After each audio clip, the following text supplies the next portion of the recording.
വളാഞ്ചേരിയിൽ വൻ ലഹരിവേട്ട. MDMA-യും കഞ്ചാവും തിമിംഗലച്ചർദിയും പിടികൂടി. വളാഞ്ചേരി കാവുംപുറത്ത് വാടക വീട് കേന്ദ്രീകരിച്ച് നടത്തിയ പരിശോധനയിൽ വൻ ലഹരി ശേഖരം പിടികൂടി. ഏകദേശം 43 ഗ്രാം MDMA-യും 4 കിലോഗ്രാമിലധികം കഞ്ചാവും 3 കിലോഗ്രാം തിമിംഗലച്ചർദിയുമാണ് വളാഞ്ചേരി പോലീസ് പിടികൂടിയത്.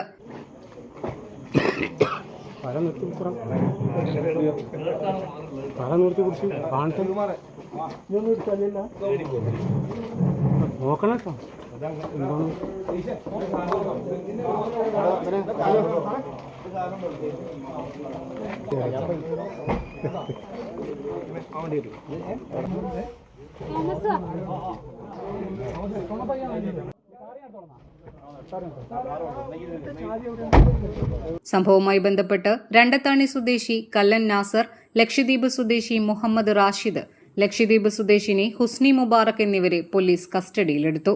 പോലീസിന് ലഭിച്ച രഹസ്യ വിവരത്തിന്റെ അടിസ്ഥാനത്തിലായിരുന്നു കാവുംപുറത്തെ വാടക വീട്ടിൽ പരിശോധന നടത്തിയത്. മൂവരും ഇവിടെ വീട് വാടകയ്ക്കെടുത്ത് താമസിച്ചു വരികയായിരുന്നു. ഈ വീട് കേന്ദ്രീകരിച്ച് കഞ്ചാവും MDMA ഉൾപ്പെടെയുള്ള ലഹരി വസ്തുക്കളും വിൽപ്പന നടത്തിയിരുന്നതായാണ് പോലീസിന്റെ കണ്ടെത്തൽ. കോട്ടക്കലിൽ ഉൾച്ചിൽ ചികിത്സയ്ക്കായി എത്തിയതാണെന്ന വ്യാജേനയാണ് പ്രതികൾ കാവുംപുറത്ത് വീട് വാടകയ്ക്കെടുത്തത്. ഓപ്പറേഷൻ തൂഫാനിന്റെ ഭാഗമായി നടത്തിയ അന്വേഷണത്തിനിടെയാണ് ലഹരി ശേഖരത്തെക്കുറിച്ച് പോലീസിന് വിവരം ലഭിച്ചത്.